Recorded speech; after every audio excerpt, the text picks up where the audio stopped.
So you've been listening to a lot of different angles about language today.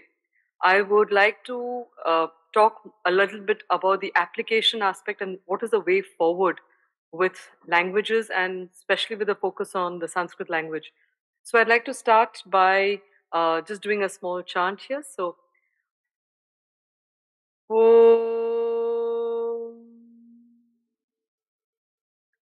Shanno Mitra Shamvarunaha Shanno Bhavatvaryama Shanna Indro Brihaspatihi Shanno Vishnurukramaha Namo Brahmane Namaste Vayo Tvameva Pratyaksham Brahmasi Tvameva Pratyaksham Brahma Vadishyami ऋतं वदिष्यामि सत्यं वदिष्यामि अन्मामवतु तद्वक्तारमवतु अवतु माम् अवतु वक्तारम् ॐ शान्ति शान्ति शान्तिः.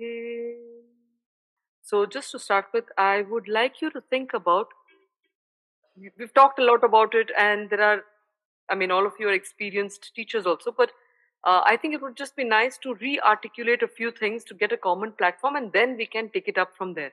So, I'd just like to hear from you when you talk of language. What do we define language as? I'll try and go down to the roots of certain things. So, I'd love to hear from you. What would you define language as? Yes. It's a medium for communication. All right, it's a medium for communication, because I would also then like to ask you about the role of sounds, the signs. It's a medium of communication, yes, one. For expressing yourself in in your inner thoughts or whatever you are, Yes, your inner processes of thinking, you can express yes, them through a language. yes.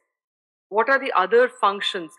I'd like you to think as broadly as you can about language. It's a carrier for knowledge also. As we It's a were carry saying. for knowledge, yes. That. It's a medium to visualize and construct our world. It's a medium to visualize and construct our, absolutely. That's a very important dimension that you've brought into it. Yes? Language is a communication, one type of communication through the meaningful words. Yes, through meaningful words. Yes, that's an important dimension. But I would like you also to think of it in terms of, you know, when we talk of meaningful, then we are trying to understand, like, let's say, for example, the animals' sounds. They also have language. It's not just a human monopoly, right? So how do we understand that? Will that come onto meaningful? How would you place that? Where would you place that?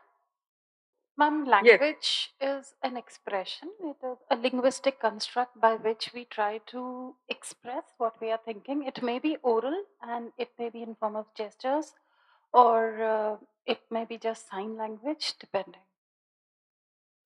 Okay, wonderful. Are you by chance a linguist? I mean, do you have a language background? Okay.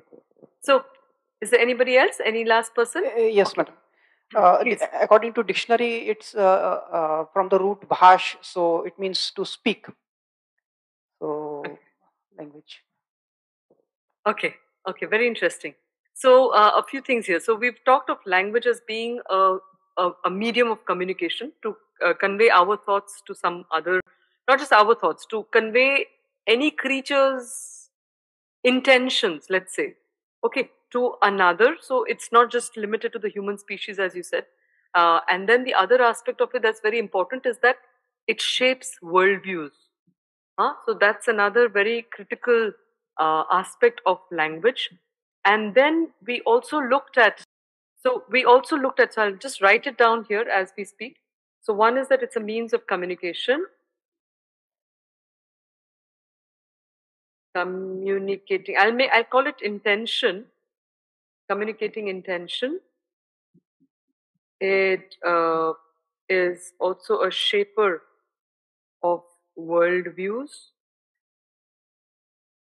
Then it was also described as it was not just limited, or rather, it can have various expressions. Would this do justice to what we have said so far? Would this cover? Yeah? All right. So then the next question that comes up is that the story of the origins of language is also at some level the story of sounds and vibrations. So there are two other dimensions that I would like to add to what you have added, what you've said so far. But in this case, there is a bit of a duplication here that is taking place, because the role of language then becomes a lot of things that we've already mentioned, where it is a means of communication, it is also a way of expressing our thoughts, our intentions, it is shaping worldviews. So there is an overlap in this context. But another way of looking at the role of language, so because I've been thinking of this variously, and one thing that struck me is that the role of language primarily is also like a doorway to grasp reality. So it shapes our worldview. One is that it is a shaper, but it is also a way for us to understand what reality is all about. And there are two kinds of realities. There is the external reality and there is the internal reality. And all languages have two aspects to them. There is an aspect which is about the characteristics of the language, and a lot of questions that can be asked thereby are that, do these characteristics have different implications? So, as I was mentioning, that do the different characteristics of the language. So when we're talking of language characteristics, we are referring to the different features, which could start from the sounds to the grammar to the different aspects of the language. Does that make a difference in how we are expressing ourselves or being impacted by the expression of others? That's my first question. So what would you say there? Because I'll just add one thing here. We are looking today at the point of application and way forward. And then the question thereby that arises naturally is that, what kind of investment does one have to do and where should one invest? If different languages are different packages of overall experience, then is there merit in considering possibly one language more than another language? Or is there merit in considering multiple languages, or just one language can do the job of everything? There are many practical questions that arise when one starts considering the fact that every language that we study, that we teach, is an investment of sorts, and that investment has at times a very cumulative effect. So therefore, the language question is a critical question for any civilization, especially when we are talking of education and looking at how do we go forward from wherever we are. So my question to you about the characteristics of a language: would the different characteristics of the different languages make a difference? If so, what are your thoughts? Madam, basic structure and characteristic are mainly same among the all Okay, languages. that's very interesting. You're saying that they're the same. Exactly, ma'am. Okay. So if somebody, let's say, studied English or then studied Chinese or studied mother tongue, maybe Bengali, or it would not really matter because you're saying that the structures are similar. Okay. Anybody else? Ma'am, different characteristics of a language could be its way of expression of saying the sound of that particular language, and the way of writing it, the way of body language one has to, could be Body language. Okay. All right. But you touched upon some important points. So, for example, I'll just give you, a certain instance, a case where, let's say, in Chinese, when you're writing the letter, when you're writing a figure, a kanji letter, that letter represents an entire word. Versus you have languages where like let's say in the Sanskrit language or the Indian languages, where every letter corresponds to one sound, and that sound is more or less fixed, versus the English language, where you have the same combinations can sound differently in different contexts. Would this have an impact, a different impact on us, or would it not really matter? Yes, it definitely have. It based on the languages, even the learning pattern, how we, on the brain development also changes based on the different languages. Excellent. So one of the things that we've arrived at is that we are saying that every language has these two components. There is characteristics of the language, which are starting from its sound to its words to its grammar and then you have the larger content. And different languages have different vocabulary. The vocabulary is very important. That vocabulary is reflective of a different worldview. Therefore, when we are talking of application and way forward, it becomes important to understand what are the characteristics and how do we harness the characteristics of the languages that we are exposed to. I'm not yet getting into more or less and all. I'm just saying that understanding the languages we have, understanding the impact, so that we are in a more knowledgeable position to make decisions about what we are going to invest in. Okay, that I think becomes very crucial. And content, of course, because you can either have written content or you can have oral content. And that would make a difference. So Kapil Kapoor ji has spoken quite a lot about the oral aspects of the Sanskrit, of languages, and especially the Indic civilizational languages were initially oral. What that would do to the mind of the person who was using it is something that we need to think about. So when I was looking at this, how to present this to you today, it struck me that language is a doorway to grasp reality and shape it. But there are these two elements to it. So reality also, whenever we talk of reality, is shaped by two factors. One is the external instrumentation we use to understand the sensorial world that we live in. And the second is the basic core instrument of the human being. The human faculties are themselves instruments that interpret the knowledge that is coming to us from outside. So therefore, the first part of language, when you're looking at application, is the external thing. What can we do with language? And when we talk of what can we do, the characteristics would play a role and the content would play a role. Next, and I try to map it onto the two kinds of knowledge traditions that are there in the Indian civilization. We talk of apara vidya, which has to do with all knowledge forms that require mediation in order to understand about how, let's say, how something works, an engine works, or how the tree grows. We need to have an external instrument to comprehend the functioning of that particular object. And that allows us to learn about it, to document it, to transfer knowledge about the world around us, etc. So that's the apara vidya. It's this mediated knowledge. And then we have the internal. What does language do to us? So if I'm using Chinese and if I'm writing in Chinese versus I'm using English and writing and reading in English, I'm using Sanskrit and reading and writing in Sanskrit, I'm looking at a mother tongue and reading and writing in the mother tongue. Does it impact us differently is a point to be considered. And this is what I'm calling as the para aspect of the language, where it impacts us on the very fundamental instrument of knowledge itself. Okay, so apara is when it has to do with external knowledge systems and language as a medium for that. And the second is what do the characteristics and content of language do to the fundamental human system itself? Okay, and coming down to Sanskrit, because that is my subject of study. What really is Sanskrit? And we have the term Sanskritam, which can be derived from samyak kritam, or well done. It can mean put together, well formed, perfected. Normally, when we talk of languages, we think of or we give a name to a language depending on the geographical location of it or the community that uses it.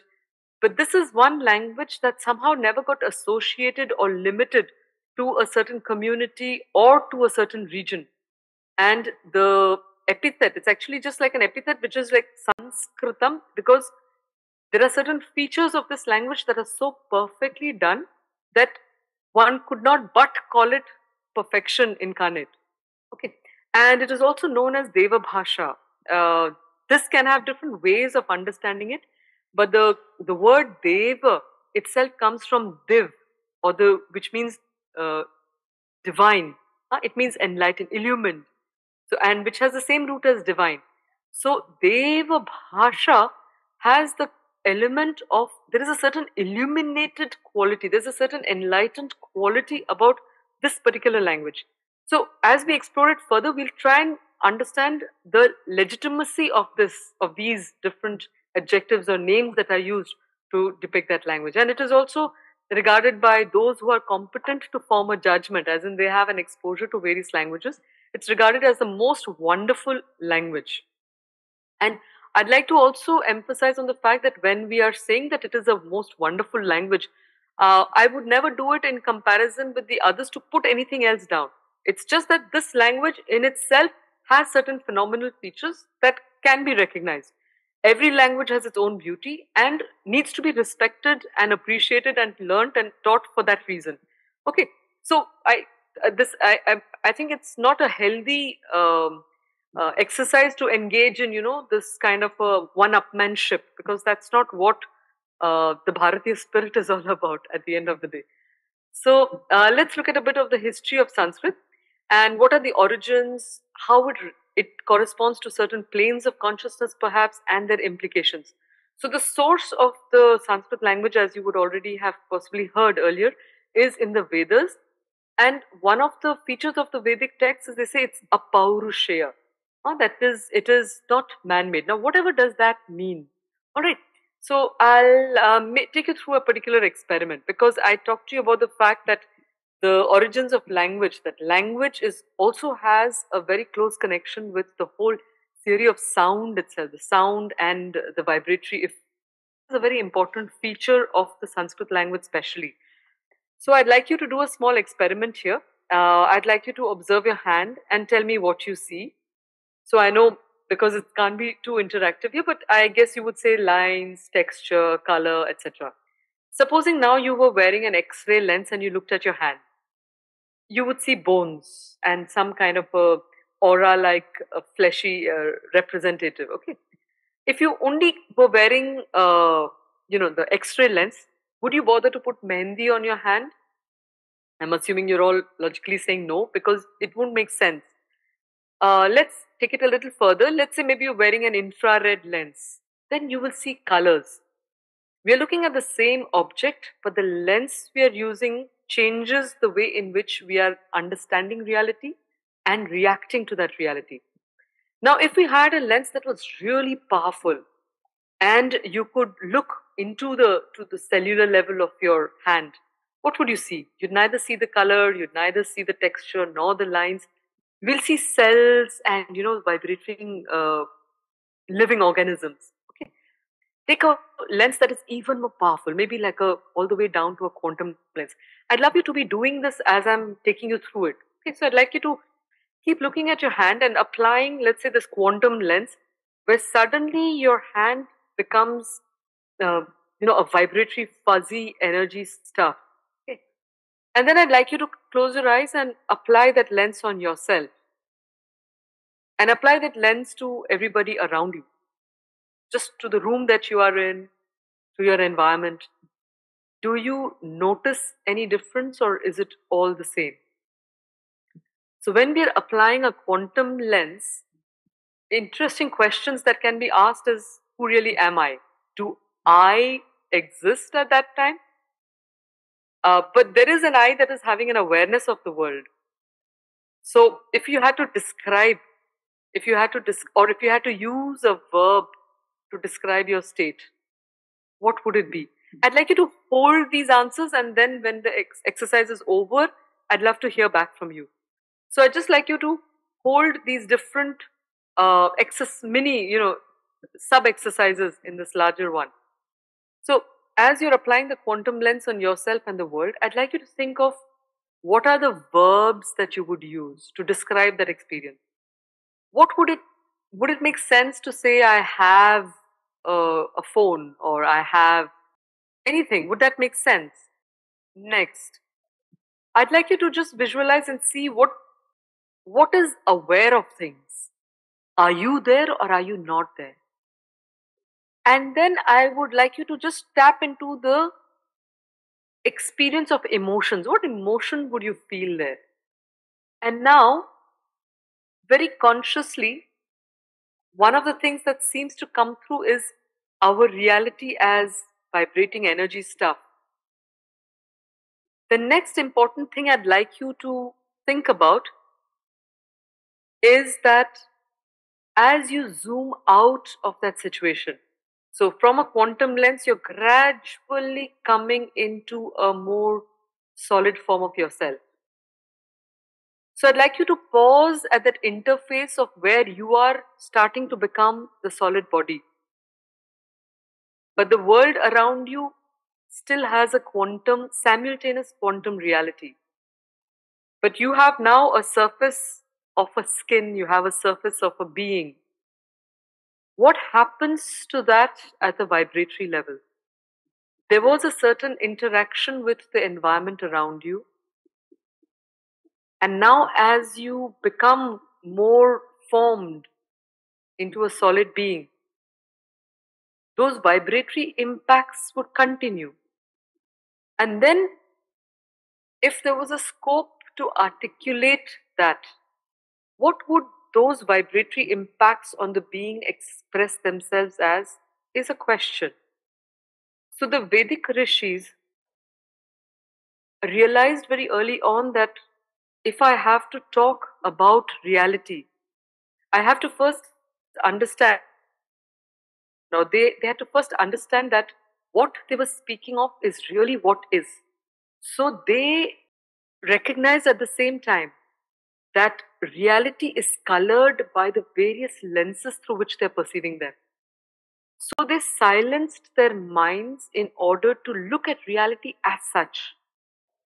And when they were, so you imagine now, you hold that imagination that around you there are vibrations, everything is continuing, and the internal vibration of the individual is completely quietened. And the impact of the external translates itself through the medium of the internal and expresses itself through the vocal system. So when they talk of 4 levels of speech, they refer to this as the para. So this beyond the individual is the vibratory nature of the universe in itself, where different vibrations correspond to specific experiences. When they became a more conscious of that interface, that is what they refer to as pashyanti. So para is when the individual's consciousness does not matter. It is truth as such outside. Then the individual's consciousness starts getting impacted by those vibratory patterns. That is pashyanti.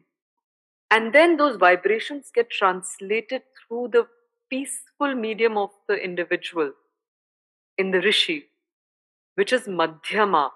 So the normally noisy internal domain of the individual that translates the world around them is quietened as a quest of the rishis. And in that silence, their being was impacted and translated and finally expressed in Vaikhari. And as it expressed itself, there was no thought behind it. So the universe found its mapping through the vocal system and expressed itself in the form of the Vedic mantras. The very quality of the Vedic mantra is they are known as Satya. The rishis are known as Satya Shrotaraha, Mantra Drashtaraha. They were listeners of the mantra. They were not composers of the hymns. And they were also seers of the mantra. And when we're seeing seers, it can be this pashyanti, where they are impacted, consciously impacted.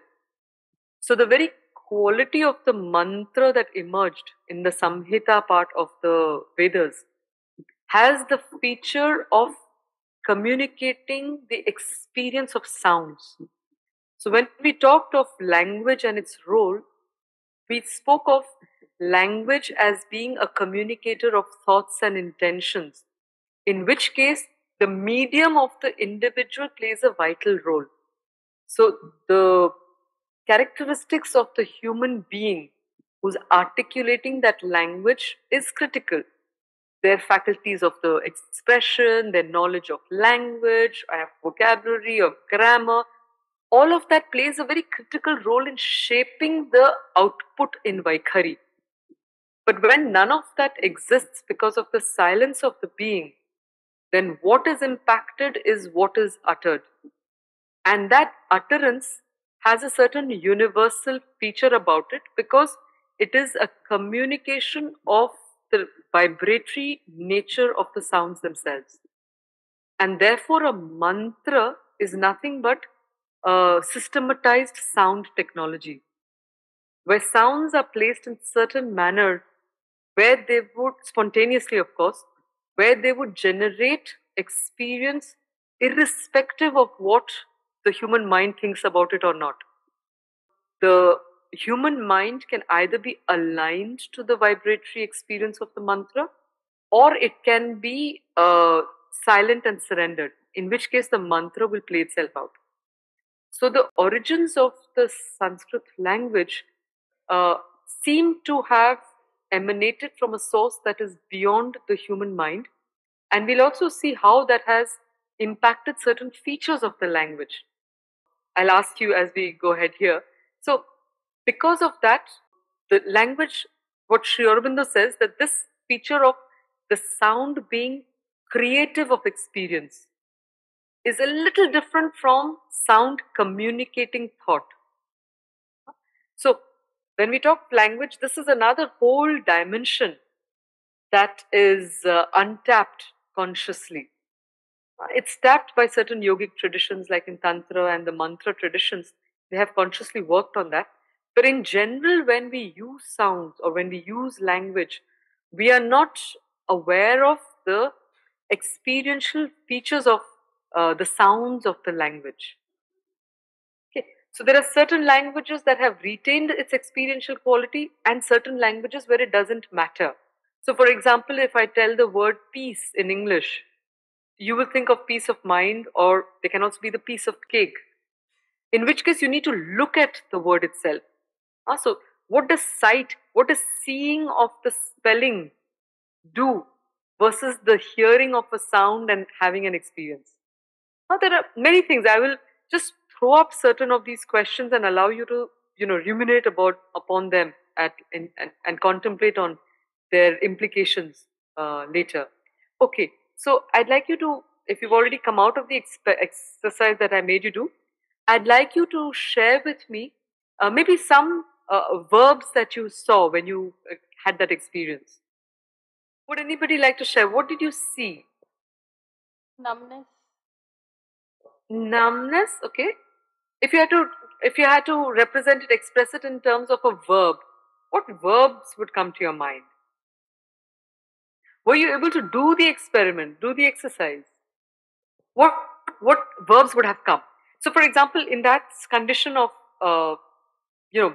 looking at everything as vibratory energy, would the verb to have something make any sense? Can you say, I have, like I said, a phone or a pencil or a book or something like that? Would it make sense? No. No, right? Because there is no difference between me and anything else at that level, at a quantum level, which, mind you, is a parallel existence. Just as this gross hand is there if I use one lens, the quantum lens reality is parallelly there. So what is phenomenal, for me it was like an absolute eureka with language, was to discover that in the Sanskrit language, there is no verb to have. And therefore in none of the Indian languages do you have the verb to have. We use the verb, the book is with me. You cannot say, I have a book. So in your respective mother languages, mother tongues, just try and see if you can frame the sentence, I have a book. And maybe if you'd like to just say it aloud, like what would it be, maybe in Bengali, if somebody said, you can just say it aloud. I think I should be able to hear it. Amar boi ache, exactly. In Hindi, hai. Yeah. मेरे कोल किताब है. Bilkul, bilkul. Huh? Hai. So you see the verb is hai, to be. The book is with me. And when we were talking of what it does to the human instrument, I'd like you to become sensitive to the shades or the connotations and implications of what it means when you say, I have a book and the book is with me.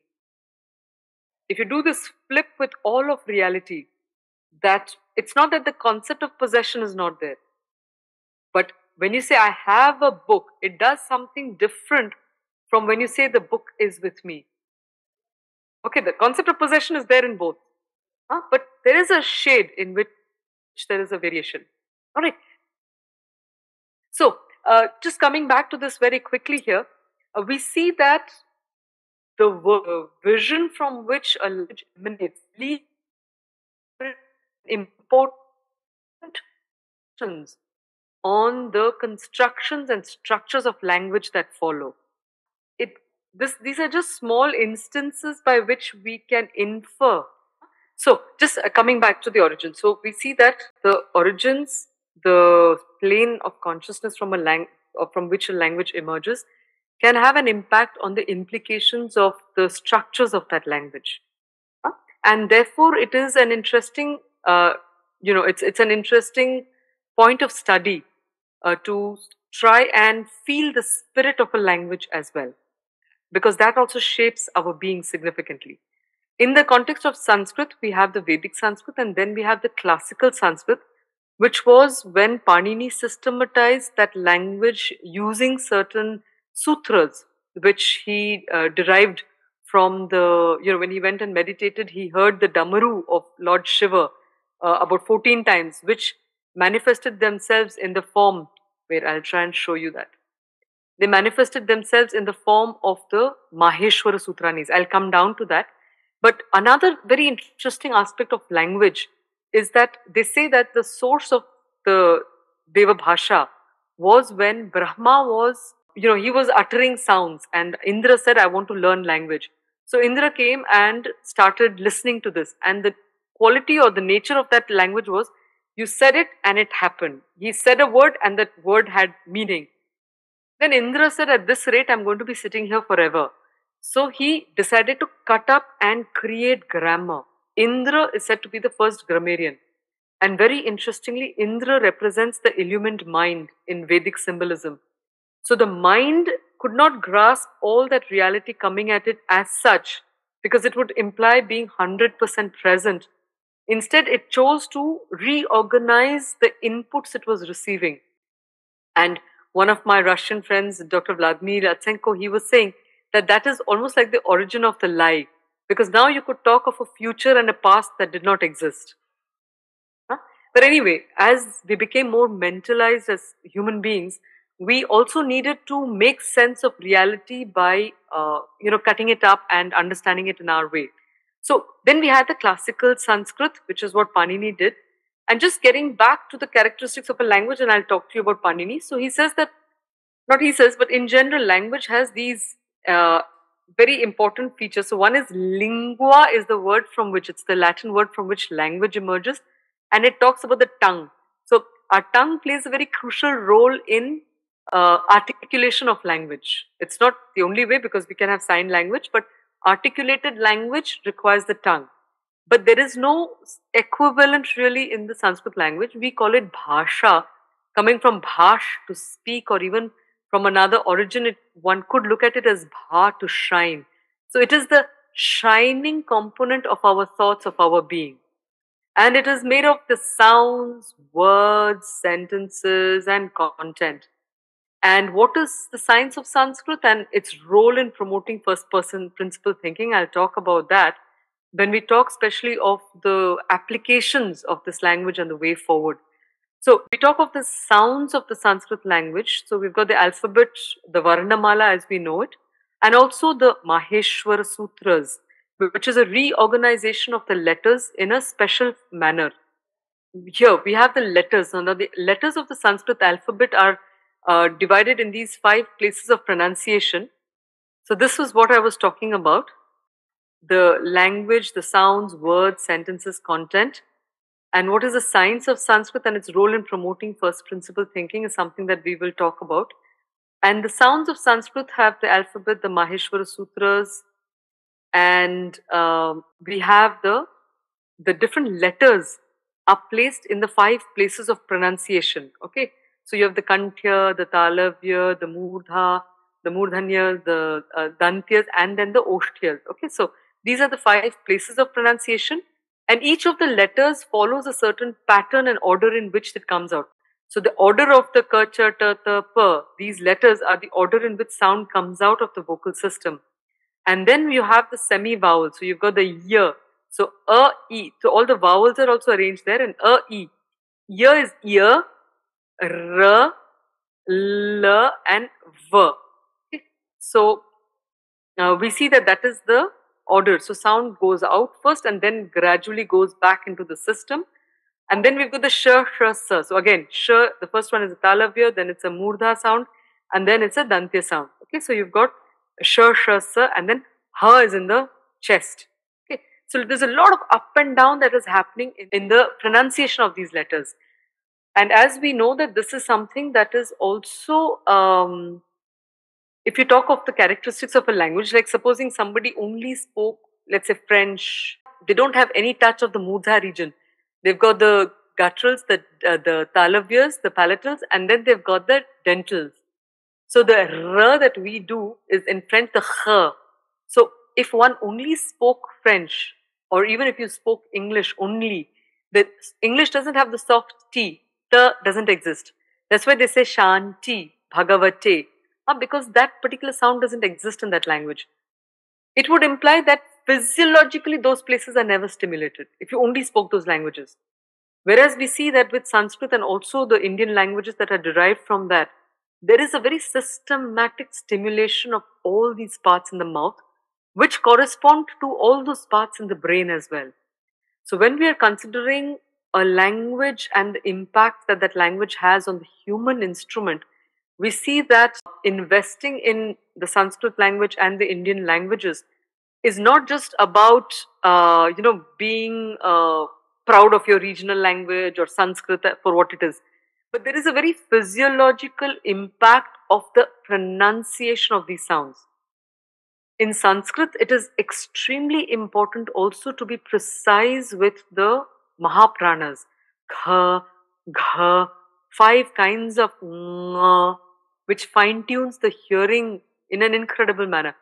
I was presently trying to teach a group of Americans the Sanskrit alphabet, and it was surprising to discover how much we take the faculty of differentiating between ka and kha for granted, because as almost most of those that I was interacting with could not say the ka just like that. There was always a kha. The breath was already incorporated in their sound. So the awareness of how much of breath you put into it is critical in the Sanskrit language. It is the one language very consciously that requires us to calculate how much of breath are you going to put into every single articulation that you have. One cannot speak Sanskrit without making a conscious decision on, I am going to put this much of breath and my vowel is going to be of that duration.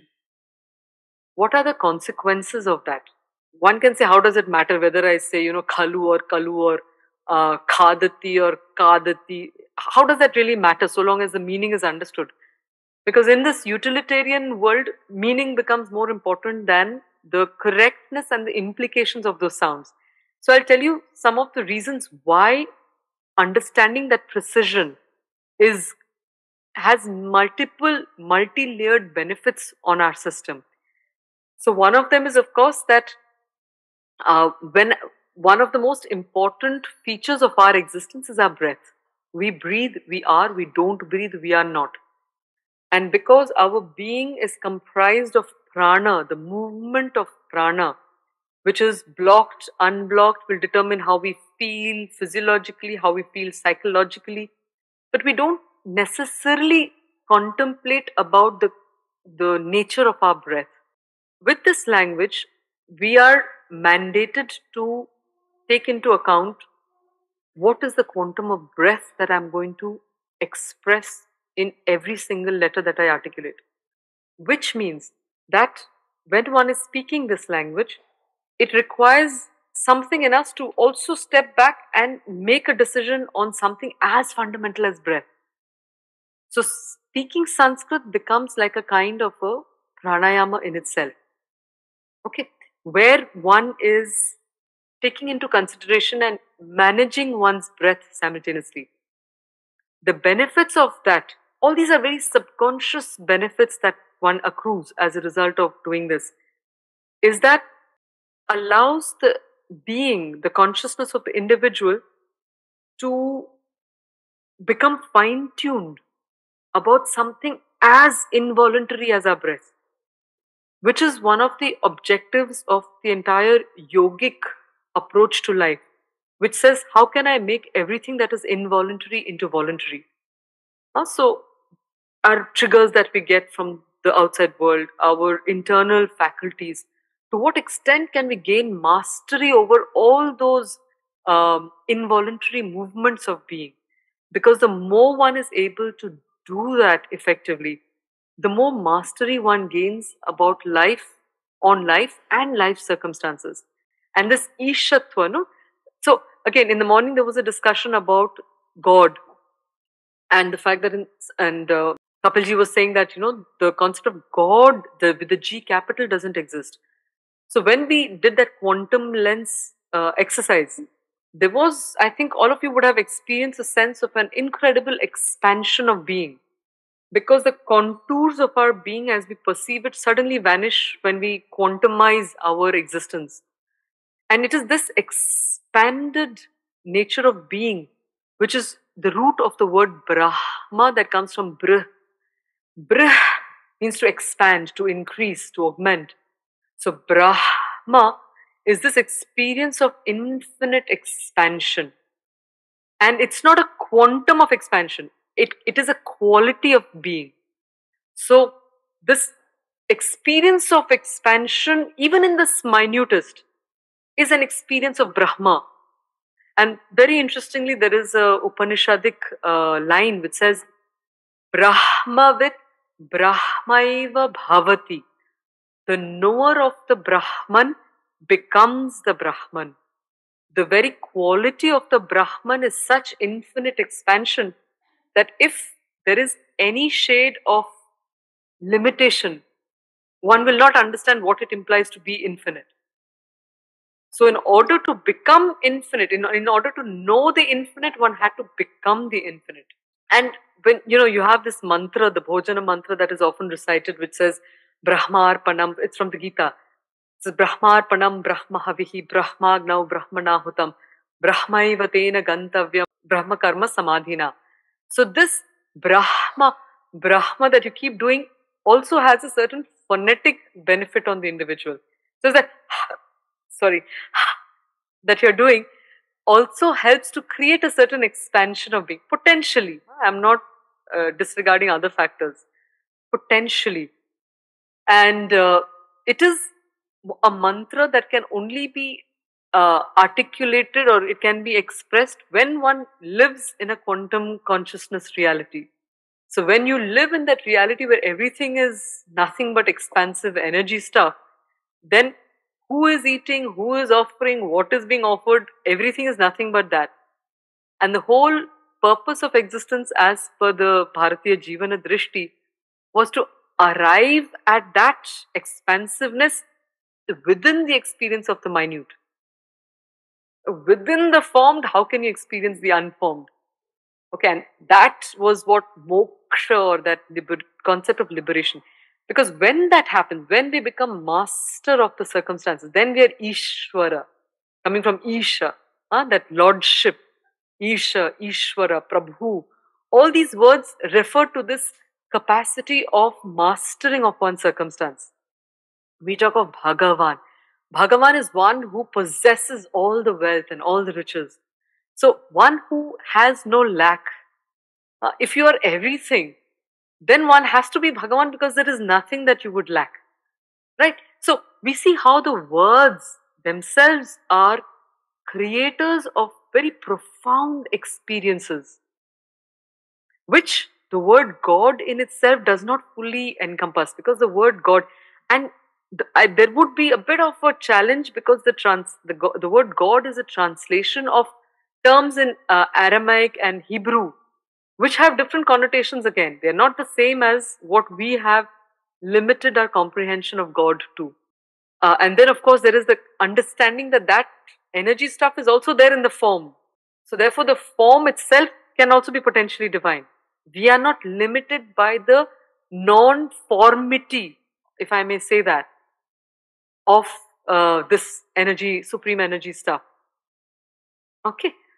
So just basically, when we are doing the recitation of the Sanskrit alphabet, this awareness of breath, the subconscious, this is all happening very subconsciously. The fine tuning of the ear, the precision of the articulation instrument. Ka is different from kha, is different from ga, is different from kha, is different from nga. To hear that, to be able to reproduce it. Sha, shra, sa. There are 3 S's, but they're all differently pronounced. Okay. So this fine tuning of the instrument is the Sanskritization of the being.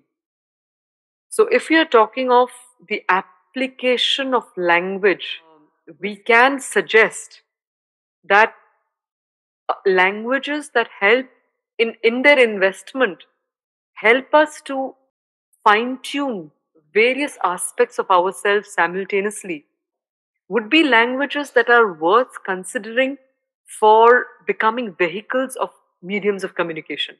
Okay. And then this is the other phenomenal part about the Sanskrit language, where the letters correspond to the different chakras.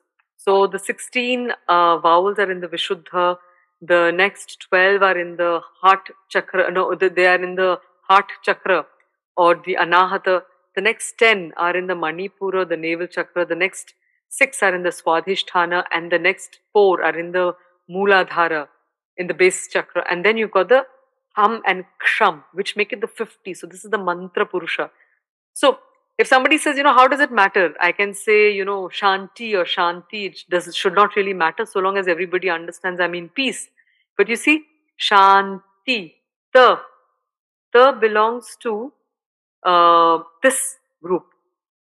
Ta is of the Manipura, whereas Shanti, Ta is of the Anahata. So we are doing a different kind of an energy circuiting if you are pronouncing things differently. And it corresponds to endocrinal glands, and there are many, many things that are happening when one. And therefore, there are Buddhist practices that say just reciting the Sanskrit alphabet is a way of keeping good health. Because when you chant things in a particular way, when you say things in a particular way, they establish a certain rhythm of breathing, a certain way of feeling, a certain pattern of thinking. In fact, there is one Australian gentleman called Anthony Metvier who had a very, very active mind and tormented by his active mind. And he met his mentor, master called Gary Weber, who came to Sanskrit through different channels of spiritual quest. And he says that through the various Sanskrit recitations, he was able to achieve a complete blank mind. Just the way in which prana moves, and because of the pronunciation, because of the energy circuiting, etc. So this is again just another way of representing it. So this is how Panini arranged the letters, where he reorganized it in a manner. And what is phenomenal about this, I'll just say it once: A, I, Un, Ril, Rik, A, Ong, I, Ouch, Haya, Varat, Lan, Yamangananam, Jabhai, Ghadadash, Jabagadadash, Khapa, Chatata, Chatatav, Kapai, Shashasar, Hal. So maybe just for the fun of it, you might want to just say it, and you can say after. So A, I, Un, Ril, Rik, A, Ong, I, Ouch, Hayavarat, Lan, Nyamangananam, all the ends together, Jhabhain, Ghadhadhash, Jabagadash, Khapha Chathatha, Chatatav, Kapai, sar, hal. So the phenomenality about this particular rearrangement was that if you said ach, which means and ch, as a meta language, it implies all the vowels. If I said hal, you have a hal here, but there's another reference to hal, it would imply all the consonants. So he created an entire meta language, and the fantastic thing about it is that this rearrangement of the letters is the best reorganization of letters in order to create the entire grammar that would take all rules into consideration as much as possible in just 4,000 sutras. So just by permutations and combinations of those letters and the rules applied to them, it allows us to, it's the most mathematically, optimum rearrangement of letters for the minimum sutras for maximum coverage. There's a fantastic paper on that. If somebody has an interest, can look it up. But there are many things that are happening in this process. And if you study Panini, we've got Deepeshji and Maheshji and also Jayashiji, who are grammarians in their own right. And they would have possibly told you, or they would tell you that to come to a verb bhavati, which is such a simple verb apparently, and we use it as a software, like Sanskrita vargam bhavati, vargaha bhavati, etc. But then you see that to arrive at bhavati, the root is bhu. There are at least 25 steps, very systematic steps by which bhu becomes bhavati. This hardware of the language is a mind-blowing stuff.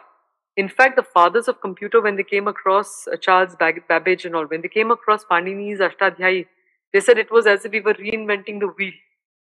Because the entire logic of the Sanskrit language is if this, then that, if this, then that. Systematic. There is practically no letter or no sound or no word that is formed that cannot be traced back to a very systematic development of the word, a derivation of the word. And you multiply that into the entire structure of the language. So you see that there is a lot of mind work, there's a lot of cognitive development that happens as a result of that. There is this aspect about the formation of words, just like the word hridaya, meaning to take away, to give, and ya to move. So hridaya somewhat describes the movement, the functioning of the heart. There are different words here. I'll not get into too many of them, but here there are 1,000 names for the sun because it describes 1,000 different functions of the sun. The word khaga can have various meanings because kha means space and ga means to go.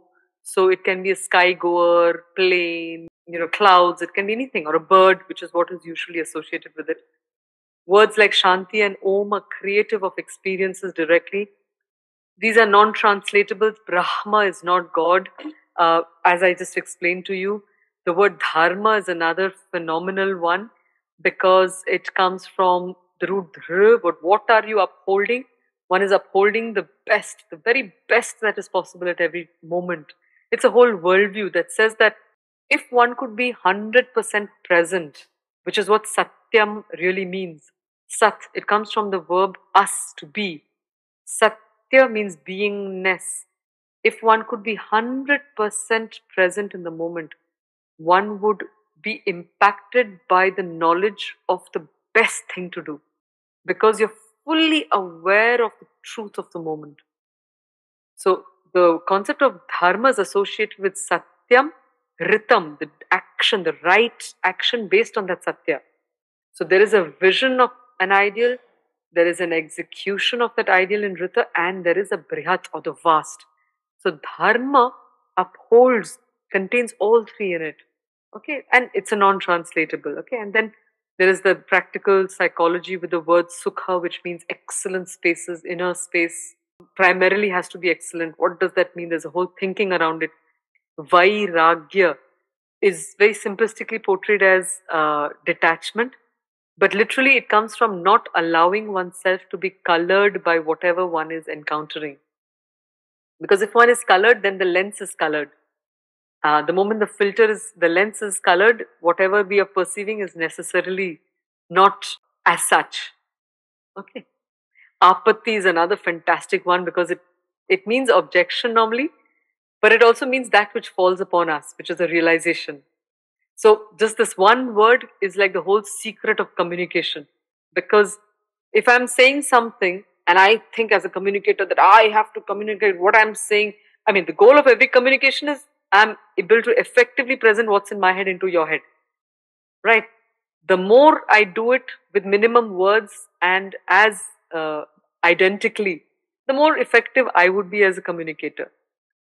But when somebody is, let's say, an egoistic speaker and says that, okay, supposing I've said something and somebody says, but if I'm an egoistic speaker, I'll say, how dare you object to what I have said or not understand it? It means I have not been clear enough.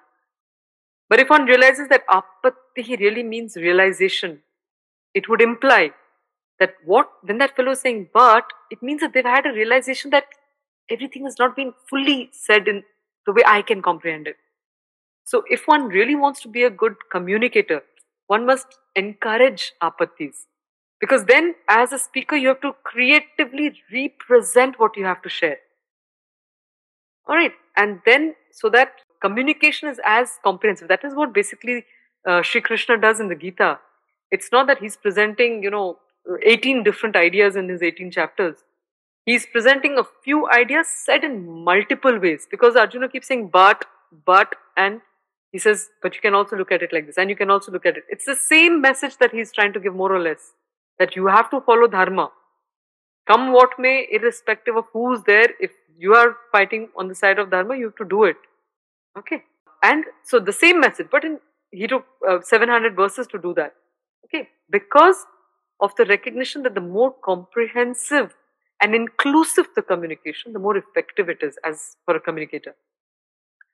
Very quickly through this vibhaktis, they are like, if you have in the, this relationship between, because when we're talking of application, what I'm basically trying to do when I'm presenting the case of the Sanskrit language is I'm hoping that I'm able to help you appreciate the impact of the different components of a language.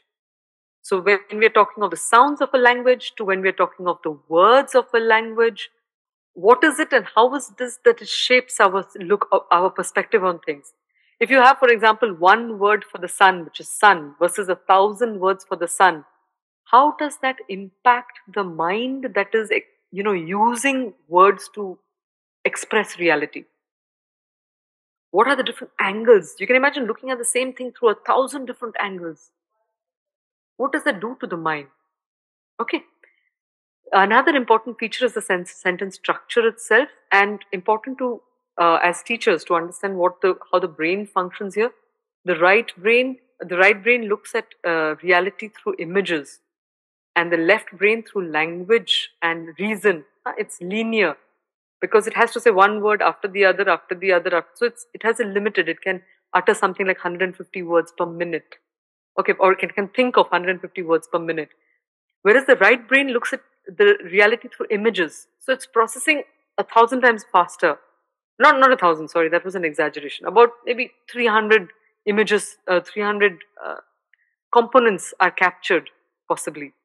So when I say the boy goes, okay, there is an image in the head. There are words and there is an image. And then there is a clarity. Where does he go? How does he go? These are the basic questions. You build the picture. So from my saying the boy goes to adding this entire image, I have expanded on the basic, I've added details. Now what happens is, in the Sanskrit language or in the English language, the prepositions are outside. And therefore you have to, I cannot say the boy, school, from, to, home, cycle, friend, with, by. I can't do those things. I have to keep a certain order in order to make the sense I want to communicate. So the boy goes to school, from home, by cycle, with friend, to study, in the morning at 8. In Sanskrit, the preposition gets merged into the word itself. So it becomes like that's what the vibhakti concept is. Okay, so you say boy, yah implies it's a subject, goes ti to go schoolam, etc. So you can follow that. What are the implications? Now, supposing I said, in the case of the English language, I just said school. In your right brain, you would not know what the school is doing there. Is it going from school to school, off school? What is happening? It's not clear. Moment I say to school, you know immediately that it's the direction, it's the destination. In Sanskrit, I just say schoolam. I cannot have a word that says only school in Sanskrit. I have to put a preposition because of the recognition that all of reality is interconnected. There is a constant relationship of everything with everything. So the Sanskrit language captures relationship in articulation. Consequences are that I can mix and match the order. I can say boyah, morning e, schoolam, studyaya, gosti, cyclaya, ete, friendena, homat, schoolam, and it doesn't matter. Because every word is complete in the relationship it is presenting to the other words. So that brings in a very different kind of flexibility to the mind stuff. Plus, there is a brevity because you've got 18 words in the English language and only 9 in the Sanskrit language. Okay, and then this is just the game that I play to help us appreciate what the Sanskrit Vibhakti is all about. Okay, but so you see, now in the beginning somebody had mentioned that it doesn't matter, grammatical structures are the same. We see here it's not the same. In the German language, for example, as far as I've heard and known, the verb often comes at the end. So for somebody to know what is the intention, they have to wait patiently and listen to the entire sentence and then they know what they have to do. As a result, this is my half joke take on it, is that the German people became very disciplined by default. Because to know what I have to do, I have to listen to that entire sentence. Right? I mean, it's just a possibility of looking at it like that. And therefore, some of the implications are that it's embedded interrelationality, clarity of the relationships or interrelations of thought components, promotes first person thinking, because first principle thinking is when you can break down a word to its smallest component, understand that, and then rebuild it. In Sanskrit, every single letter has been broken down to its minutest details. So I want to utter the word balaka. My brain is actually making at least 50 decisions to just pronounce balaka correctly. If I say balaka, it's even more. Because which is the vibhakti? What is the ending of the word? Which is the place of pronunciation? How much of breath? What is the duration of the vowel? Is it nasalized, not nasalized? Which tone is it in? And there are n number of things that you have to think of. And this ability, I think, sharpens our decision-making potentially, all right? It helps in unambiguous categorizing of the world around and within us, and it presents a philosophical logic of its linguistic grid. So this is, and it facilitates the mental computing needed to form sentences. So this is just some things about Sanskrit as the oldest and most continually used language in the world. By the most conservative accounts, it has been used continuously since 1500 BC. By more liberal accounts, it was in use before 6000 BC. Classical Sanskrit follows the same basic rules, patterns, since the time of Panini, who probably lived around the time of the Buddha. It has the largest literature of any language, along with the sacred literature of two of the world's greatest religions, Hinduism and Buddhism. It possesses a larger group of works on spirituality, metaphysics, and mythology than any other language. It has an extensive literature of poetry, drama, philosophy, though much of it has been lost in time. Okay. And then science, special creations. You've got this verse which is Deva Kaninika Vade Vahika Swaswa Kahiva Kaka Re Bhava Re Kaka Niswabhavya Vyabhaswani. You make a mirror image of this verse that means something and you get a magic square. No matter which direction you read it in, it will read the same. So, because of the fact that every letter can mean something, you can play around phenomenally with this language. This is another Chitra Bandha, it's known as, where you are writing a verse. So you write, this is the first one, and you see that if you go diagonally like that, you come up with the first line and the second line. So you build a mridanga. So you're not just composing a verse, you're also visualizing it and doing a whole mathematics and making sense. Many things happening here. This is a famous one where this is a Paduka Sahasra that was written in 13th century. You have this first verse, you put each of the syllables into a box, you rearrange the letters of the first shloka in this manner. So Sthiragasam becomes Sthita Samaya. Sthiragasam. And then you have Samaya Rajatpa. So Sthita Sa Ma Ya. So what have we done here? We have followed the way in which the horse moves in every single square of the chessboard, which is a mathematical wonder. So it was not just composing verses, it was this intellectual genius at work solving mathematical problem, because the mind was entirely, the mind potentially is structured into how this and what, etc. More of Chitrabandhas, then there's a lot of technology that is there. You've heard this the whole week, so I'll not repeat myself here. But there is a lot of content, huge amount. For 2000 years, this country had 24% of the world's GDP. It could not have happened if there were not detailed systems of knowledge that allowed these traditions to flourish. After that, when the British came and changed the medium of language, stopped the transmission, especially of the Sanskrit language, and changed the method of teaching it, etc., and introduced the English language, and also, the way in which we were, the knowledge itself, because we no longer had access to our own.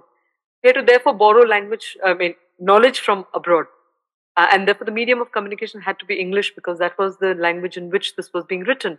So we see the entire setup, the framework that duped us and that continues to plague us in different ways. So bringing back languages, our regional languages, first and foremost, would allow our thinking to happen in a language that we are familiar with, we are comfortable with, we are able to see reality in a particular manner. First and foremost. So the regional languages. And then what can be a link language? I was talking to somebody the other day and that person said, English. I said the challenge with English is it doesn't have a common vocabulary. It might have an equal degree of difficulty for everybody. But the entire vocabulary and the way we use English and the way English people use English is again significantly different. I studied in St. Andrews in Scotland, and I was writing my dissertation where I used a particular word which for me would have been synonymous with what my teacher said. And he says, you're in England, you use the language like we would do, because we understand different things when you're using language. So when we squabble about, we quarrel about secular, we are clueless about what the word secular means. It means the non-sacred. If one has a quantum lens of the world, there is nothing that is other than the sacred. So when we are trying to fit in this word secular into our constitution, we completely are unaware of the fact that this idea only is non-existent in this civilization. So what are we? To say that it is non-religious, already the word religion has a different meaning. And then you talk of secularity, and then we insist that we are a secular people. It implies a non-understanding of the word in its origin. It implies a non-understanding of who we are in our origin in terms of our worldview. So again, the role that languages play in informing our worldview and also our identity thereby. So whom are we giving the power to determine who we are and why? Questions. So looking at the way forward, I'm not trying to answer many questions. I'm hoping that this would raise a lot of questions. And then we have to find a way in which we can address it. So one advantage with, let's say, the Sanskrit language becoming popular is, if we can do it across India, is the fact that most of the languages have a huge common vocabulary in this language. And therefore it can play a mother role in binding the different regions with a common vocabulary. And of course then the sharpness that it brings, etc. But never at the expense of the regional languages. The regional languages have their own flavors, their own shades. So if the mother is nurtured, the children will automatically also be nurtured, because the children derive their richness from the huge vocabulary that is there over the millennia. So just as I mentioned to close here, having and being that doesn't exist, the recognition of the multi-layeredness of the world is a very important contribution of the Bharatiya Jivana Drishti. So Agni means that which burns upwards. That element always burns upwards, it is known as Agni. But when you look at it as a symbol, it represents the willpower in man. They say that person has a fire to do something. It means the willpower has that same feature of burning upwards. And therefore, Agni is what you light before you want to do anything. We do the yajna because we invoke the will to advance in what we are trying to achieve. Shanti, we say 3 times. There are 3 levels of our being largely, and to bring in peace there. And then this underlying oneness of the quantum vision, which we know is parallelly existing to the diversity of expressions. Just because we are so diverse doesn't imply that the quantum reality is not there simultaneously. So, eko ham bahusyam, I am one, let me be many. And therefore, to close here, so we have the physiologically, this language stimulates all the parts of the body, because if the brain is well stimulated, the breath is stimulated, the chakras are stimulated, excellent. Emotional, it is also pranayama, so it regulates breath, it regulates emotions. Mentally, it brings discipline in thinking, because entire Sanskrit language is nothing but if this, then that, if this, then that, if this, then that. And you have to compute at a really fast rate if one wants to articulate it. Spiritually, it can connect us to the para levels because of the source quality of the sounds. And then for a collectivity as a nation, it connects us to the knowledge traditions. It opens our experience to the worldview, the civilizational worldview that is there. And it can act as this huge linguistic, the unifier of the diversity of languages. And we have experiments of Dr. Fred Travis, who basically made people read texts in Sanskrit language. He made them read translations of them and measured what happens to the skin resistance, which increased, and also found that the alpha coherence in the brain was enhanced when reading Sanskrit. So he says that doing transcendental meditation and reading Sanskrit aloud apparently have the same physiological benefits. And James Hartzell had come up with this, the Sanskrit effect, where he studied a group of Pandits who had been studying, chanting the Vedas for a long time. And he said that it enhances memory, etc. But you see that because of the nature of so many decisions that need to be made, the cognitive part of the mind, of the brain, the prefrontal cortex, which is the decision making, is significantly stimulated if one tries to communicate or engage with this language. And when talking of the future, Sri Aurobindo says this basically, that Sanskrit ought to have a future as a language, because it is the language of the learned, and it will not be a good day for India when the ancient tongue ceases entirely to be written or spoken. But if it is to survive, it must get rid of the curse of the heavy pedantic style contracted by it in its decline with the lumbering, impossible compounds and overweight of hair-splitting erudition. Basically, it says that one has to bring in a much simpler language. The vital question is, how are we to learn and make use of Sanskrit and the indigenous languages so as to get to the heart and intimate sense of our own culture and establish a vivid continuity between the still living power of our past and the yet uncreated power of our future. And the mother from the Sri Aurobindo ashram where I grew up, so I have a natural understanding of what they're saying, says that Sanskrit, everybody should learn that, especially everyone who works here should learn that, not the Sanskrit of the scholars, all of them, wherever they may have been born. And this is one big paragraph, I'll just summarize it, where they're saying that Sanskrit, a simple Sanskrit, must be taught to every child, just as every child born in France speaks French, every child born in India, in Bharata, must know Sanskrit, because Sanskrit is the language of Bharata's soul. And understanding this language gives access to a citizen to the original worldviews and the knowledge traditions. And therefore also is enriched by all the other language traditions that followed. And then they say that it should be a simple, not a simplified Sanskrit, so keeping its structures, etc. And then Will Durant says, India was the motherland of our race and Sanskrit the mother of Europe's languages. She was the mother of our philosophy, mother through the Arabs of much of our mathematics, mother through the Buddha of the ideals embodied in Christianity, mother through the village community of self-government and democracy. Mother India is in many ways the mother of us all. And then closing quotes here, it says, justly it is called Sanskrit, that is perfectly finished. Sanskrit combines these various qualities possessed separately by other tongues: Grecian copiousness, deep-toned Roman force, the divine afflatus characterizing the Hebrew tongues. Judged by an organic standard of the principal elements of language, Sanskrit excels in grammatical structure and is indeed the most perfectly developed of all idioms, not excepting Greek and Latin. And finally, the language itself, as has been universally recognized by those competent to form a judgment, is one of the most magnificent, the most perfect and wonderfully sufficient literary instruments developed by the human mind, at once majestic and sweet and flexible, strong and clearly formed, and full and vibrant and subtle. Madam, please explain how Sanskrit grammar is used for programming languages. Okay. So I asked this to a computer expert, and what they said is that to make the claim that it can be used for Sanskrit, for computer programming, is yet a bit of a tall claim. It has not been established as such. The relationship with computers and natural language processing is that it is easier for a computer to decode the structure of the Sanskrit language than it is for other languages, because of the precision of the grammatic formulations. So the computer, because it's if this then that, finds the Sanskrit language easier to process than other languages.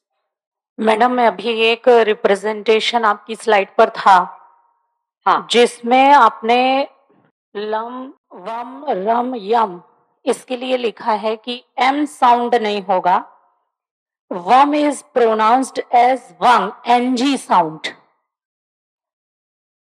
तो जो मंत्र आते हैं, जैसे राहु का मंत्र है ओम रांग Rahway नमः, तो यदि किसी को जाप करना होगा तो what will be the pronunciation of रा, आ की मात्रा, and then over dot there रांग और राम।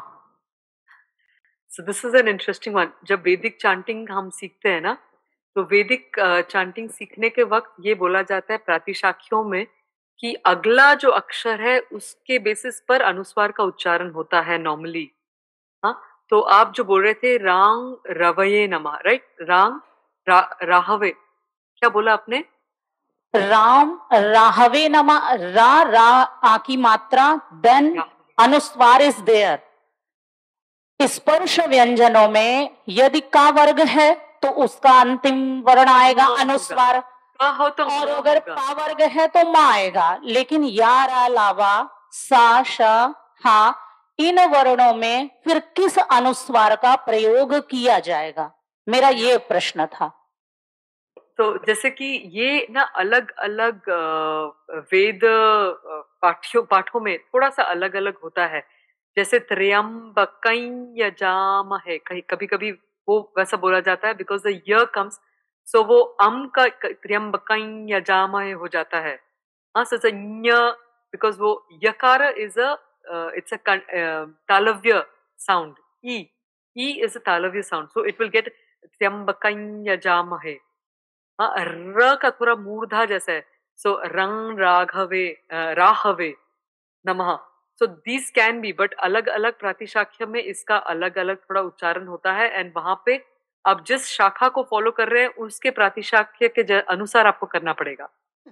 ये परंपरा आधारित होता है। ठीक है, नहीं, बट एक शब्द जो बहुत ही मुख्य है, जिस पर बहुत विवेचन होता है, तो ये बहुत ही क्या रुचिकर है कि संस्कृत जो पद है उसका ही बहुत सारे उच्चारण है। जैसे साउथ में वो लोग संस्कृत बोलेंगे, नॉर्थ में संस्कृत बोलेंगे, महाराष्ट्र में संस्कृत बोलेंगे, बंगाल में संस्कृत बोलेंगे, एक ही। और यही सबसे बहुत से इंटरेस्टिंग यहाँ पे है।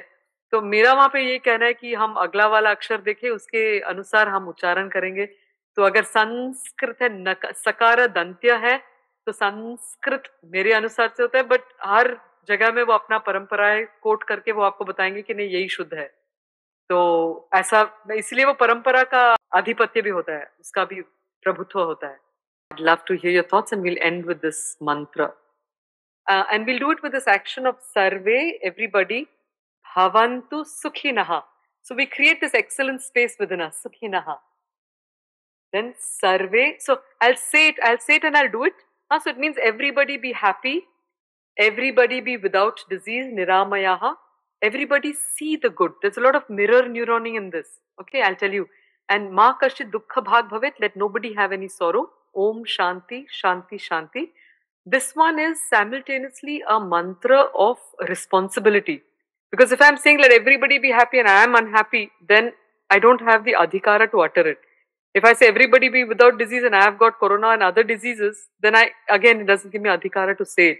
Sarve bhadrani pashyantu, as much as possible as an individual, one has to practice the good so that people around me, there is this whole mirror neuron thing, they will automatically be impressed by the right things.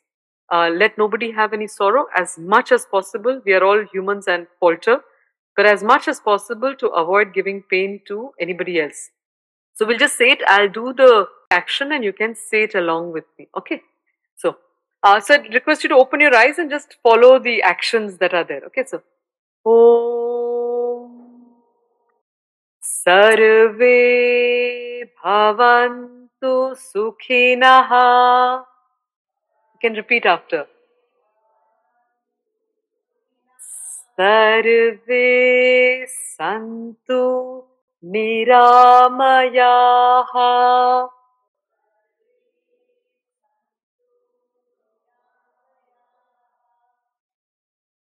Sarve bhadrani pashyantu